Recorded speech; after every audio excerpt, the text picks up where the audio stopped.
আমার সোনা বৌমা, ঘুম হলো? যদি ঘুম হয়ে থাকে দয়া করে উঠে পড়ো।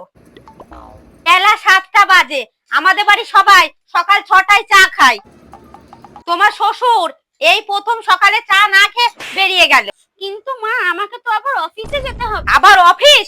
চুপচাপ গিয়ে চা করো। ঠিক আছে মা, আমি শাড়িটা চেঞ্জ করেই আসছি। আগে চা করো, তারপরে কাপড় পাল্টাবে। ঠিক আছে মা, আমি এক্ষুনি চা বানিয়ে আনছি। তো ওই মেয়েটাকে পেলি বিয়ে করার জন্য? ও তো মনে হয় চাটাও ঠিক করে বানাতে পারে। মা, ও তো বললো চা করে নিয়ে আসছি, একটু অপেক্ষা করো না। দেখ, তোর ভাই তোর বাবা কিছু না খেয়েই বাড়ির থেকে বেরিয়ে চলে গিয়েছে। এই প্রথমবার আমাদের বাড়িতে এরকম ঘটনা ঘটলো। কি করে যে ও গোটা সংসারটা দেখবে আমি তো ভেবেও পাচ্ছি না। এই নিন মা আপনার চা। দাঁড়িয়ে দাঁড়িয়ে আমার মুখের দিকে দেখবে নাকি সংসারের বাকি কাজগুলো করবে? এমনিতেই তো ভালোবাসা করে বিয়ে করে আমার মান সম্মানটা পুরো ডুবিয়ে দিয়েছো। যাও এখান থেকে। হ্যাঁ, তোমার কি সমস্যাটা বলো তো? তুমি সব সময় ওকে কথা শোনাও। তুমি বিয়ে দিচ্ছিলে টাকা সম্পত্তির জন্য, ওইগুলো যদি ওদের বাড়ির থেকে দেয় তাহলে ও তোমার কথা শুনবে? তুমি ওকে একটু সময় দাও। হ্যাঁ স্যার, আমি এই চাকরিটা আর করব না। হ্যাঁ, আমি অনেক ভেবেচিন্তেই ডিসিশনটা নিয়েছি। অর্পিতা, মা সকালবেলায়ও তো চিৎকার করছিল কেন বলো তো?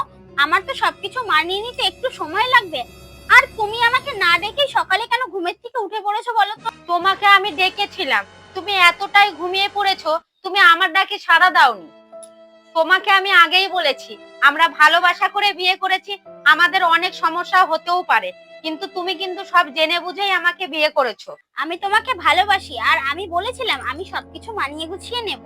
তোমাকে একটু মানিয়ে গুছিয়ে নিতে হবে। আমি হার মানবো না, তুমি দেখো আমি সবারই মন জয় করে নেব। শোনো, আমার মা চেয়েছিল আমি যেন একটা ধনী পরিবারের মেয়ের সাথে বিয়ে করি, তার জন্যই মায়ের এত রাগ। আর তুমি যদি চাও আমি এক্ষুনি তোমাকে নিয়ে আলাদা হয়ে যেতে পারি। তুমি কি পাগল হয়ে গেছো? আমি তো বলছি আমি সবকিছু মানিয়ে নিতে পারবো।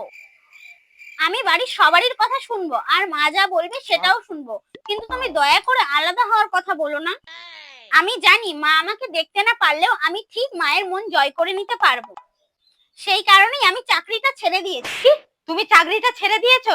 তার মানে তুমি ভেবেই নিয়েছো যত যাই হয়ে যাক তুমি মানিয়ে নিতেই পারবে। আমি চাই সংসারের সব দায়িত্ব আমি আমার কাঁধে নিয়ে নিই, এর জন্যই তো আমি চাকরিটা ছেড়ে দিয়েছি। তুমি একটা খুব ভালো সিদ্ধান্ত নিয়েছো। তাছাড়া ইনকাম করার জন্য তো আমি আছি, তুমি শুধু সংসারটাকে সামাল দিয়ে নাও।